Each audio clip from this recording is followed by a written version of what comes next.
తర్వాత బూతుల యొక్క నిర్మాణం మన పద్ధతి ప్రకారం ఆర్ఓలు ఏఆర్ఓలు వెళ్ళటం, అక్కడ ఉన్నటువంటి శక్తి కేంద్రంలో ఉన్నటువంటి వారిని సంప్రదించడం, బూత్ లో ఉన్నటువంటి కార్యకర్తని కూర్చోబెట్టడం, వారితో మాట్లాడటం, ఆ తర్వాత బూత్ అధ్యక్షుల యొక్క నియామకం అందరి సమ్మతితోటి అక్కడ చేయడం, ఆ తర్వాత మండలాధ్యక్షులు, ఇప్పుడు ఇక్కడ ఉన్నటువంటి వారు మీరందరూ మండలాధ్యక్షులు, మండల ప్రతినిధులు కూడా ఇక్కడ ఉన్నారు. మండలాధ్యక్షుల యొక్క ఎన్నిక ప్రక్రియ కూడా అద్భుతంగా మన రాష్ట్రంలో మనం చేసుకోగలిగాం. ఏదైతే విధానం ఉన్నదో ఆ మండలంలో ఉన్నటువంటి రాష్ట్ర స్థాయి, జాతీయ స్థాయి మోర్చా నాయకులందరినీ కూర్చోబెట్టి అందరితో మాట్లాడి అందరినీ సంప్రదించి వారి మనోభావాలకు అనుగుణంగా ఎవరైనా ఒకరిని సూచించినట్లయితే వారిని ఏకాభిప్రాయంతో మండలాధ్యక్షులుగా నియామకం చేయడం జరిగింది. ఇప్పుడు జిల్లాధ్యక్షులు ఏదైతే విధానం మన మండలాధ్యక్షులకి మనం అనుకరించామో అదే విధానాన్ని ఇక్కడ కూడా మనం అనుకరిస్తూ రాష్ట్ర స్థాయి జాతీయ స్థాయి నాయకులు ఎవరైతే ఉన్నారో అదేవిధంగా మండలాధ్యక్షులు, మండల ప్రతినిధులు వారందరితో మాట్లాడి సంప్రదించిన తర్వాత పేర్లు తీసుకోవడం, నామినేషన్లు తీసుకోవడం, ఆ తర్వాత ఏకాభిప్రాయంతో జిల్లా అధ్యక్షుడిని ప్రకటించడం. బహుశా ఏ రాజకీయ పార్టీలో కూడా ఇంత పారదర్శకంగా ప్రజాస్వామికంగా ఎన్నికలు జరుగుతాయని నేనైతే ఊహించడం లేదు.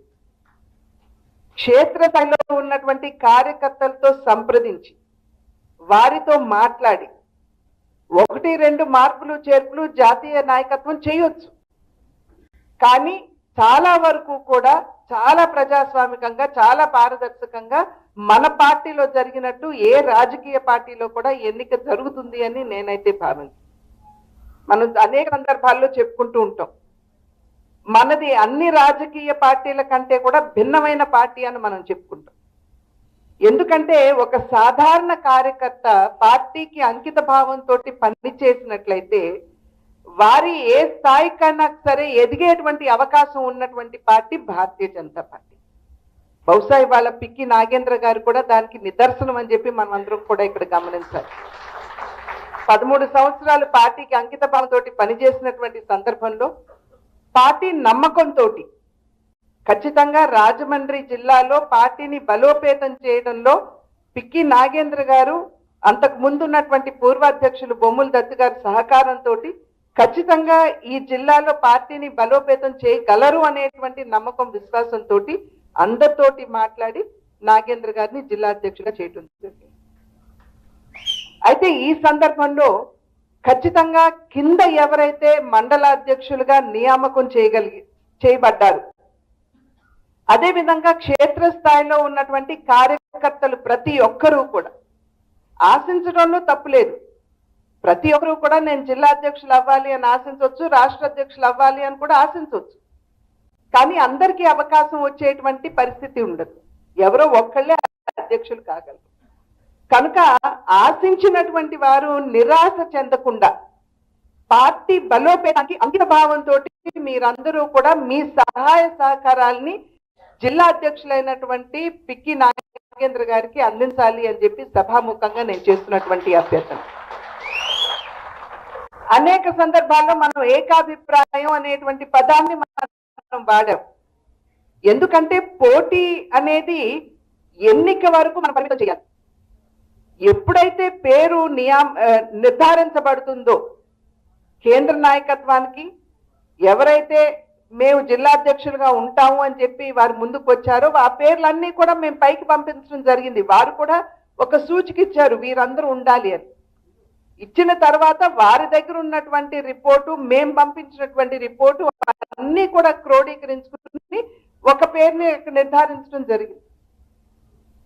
కనుక ఏకాభిప్రాయం అన్నది నేను ఇందాక చెప్పినట్లుగా ఎన్నిక వరకు పరిమితం చేస్తూ ఆ తర్వాత ఎటువంటి భేదాభిప్రాయాలు భిన్నాభిప్రాయాలు లేకుండా మనం అందరం కూడా పార్టీ బలోపేతానికి పనిచేయవలసినటువంటి బాధ్యత భారతీయ జనతా పార్టీ కార్యకర్తలంగా మనందరి మీద ఉన్నది అని చెప్పి మీ అందరికీ కూడా నేను తెలియజేసుకుంటున్నటువంటి విషయం.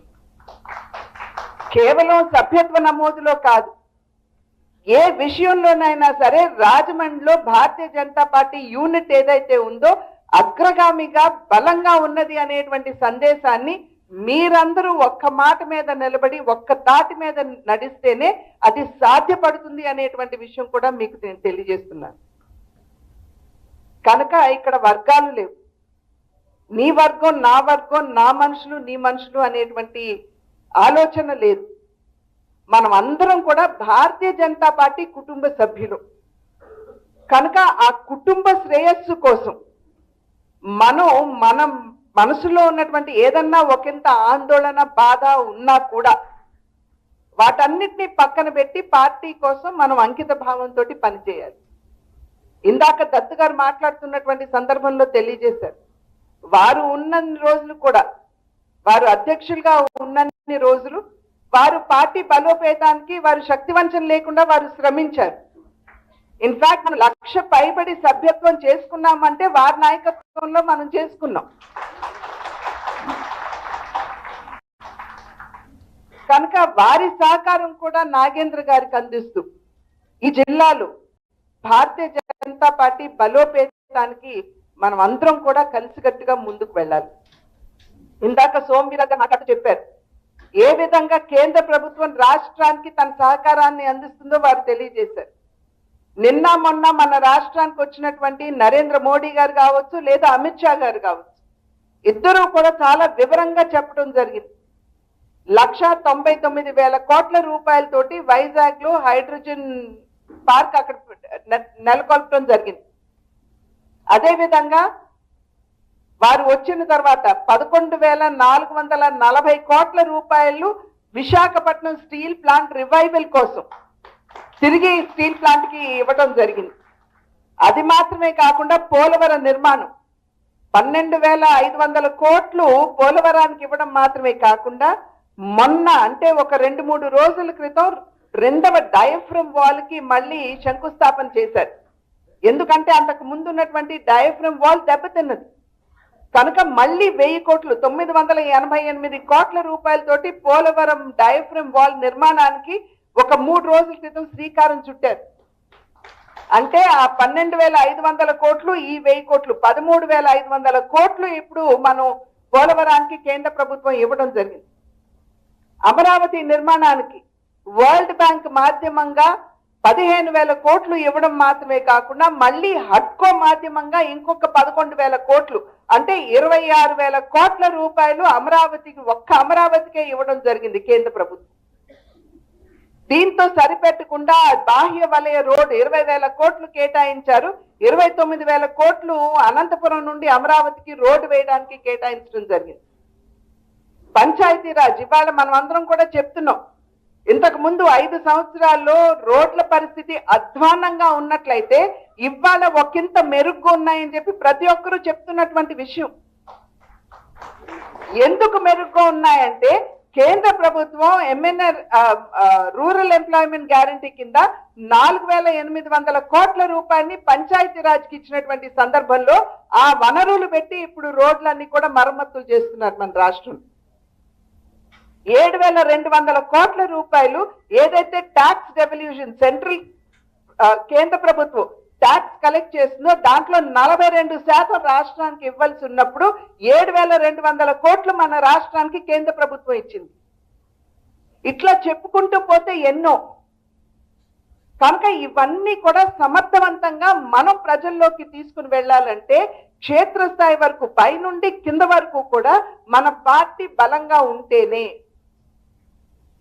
బూతులు మండలాలు ఇవి పటిష్టంగా ఉన్నట్లయితే ఖచ్చితంగా ఏ విషయమైనా సరే మనం ప్రజల వద్దకు తీసుకెళ్ళటానికి చాలా సునాయాసంగా ఉంటుందనేటువంటి విషయం మనం ఇక్కడ గమనించాలి. కనుకనే మన పార్టీ ఎప్పుడు కూడా సంస్థాగత 2 కళ్ళు ఏ రాజకీయ పార్టీకైనా. ఒకటి సంస్థాగత పరమైనటువంటి బలం, రెండవది రాజకీయ కోణం నుండి ఏ రకమైనటువంటి కార్యాచరణతోటి మనం ముందుకు వెళ్తామని. సంస్థాగతంగా చూసుకున్నట్లయితే ఇవాళ మండలాలు, బూతులు పెద్ద సంఖ్యలో మనం వేసుకోగలిగాం. అదేవిధంగా రాజకీయ కోణం నుండి చూసినట్లయితే ఏవైతే నేను ఇప్పుడు ఇవన్నీ చెప్పాను వీటిని ఏ విధంగా మనం ప్రజల వద్దకు తీసుకుని వెళ్తాం. మనం పొత్తులో ఉన్నాం. పొత్తు యొక్క ధర్మాన్ని కూడా నిర్వహించవలసినటువంటి బాధ్యత మనందరి మీద ఉన్నది. దానికి తోడుగా ప్రజలు గనక క్షేత్రస్థాయిలో సమస్యలు ఎదుర్కొన్నట్లయితే ఆ సమస్యల పట్ల మనం అవగాహన పెంచుకుంటూ ఎప్పటికప్పుడు ప్రజలు మరియు ప్రభుత్వానికి మధ్య వారధిగా పొత్తు ధర్మాన్ని నిర్వర్తిస్తూ ఎప్పటికప్పుడు ప్రభుత్వం దృష్టి కూడా ఈ విషయాలు తీసుకువెళ్ళవలసినటువంటి బాధ్యత మన మీద ఉన్నది. ఇవన్నీ ఎప్పుడు జరుగుతాయి అంటే మనం కింద వరకు కూడా చురుకుగా పనిచేస్తూ ప్రజలతో మమేకమవుతూ ప్రజల్లోకి భారతీయ జనతా పార్టీని తీసుకుని వెళ్తూ ప్రజల సమస్యల్ని ప్రభుత్వం దృష్టి తీసుకువెళ్ళినప్పుడు భారతీయ జనతా పార్టీ బలమైన ఒక శక్తిగా అవతరించేటువంటి అవకాశం మన ఆంధ్ర రాష్ట్రంలో ఉన్నది.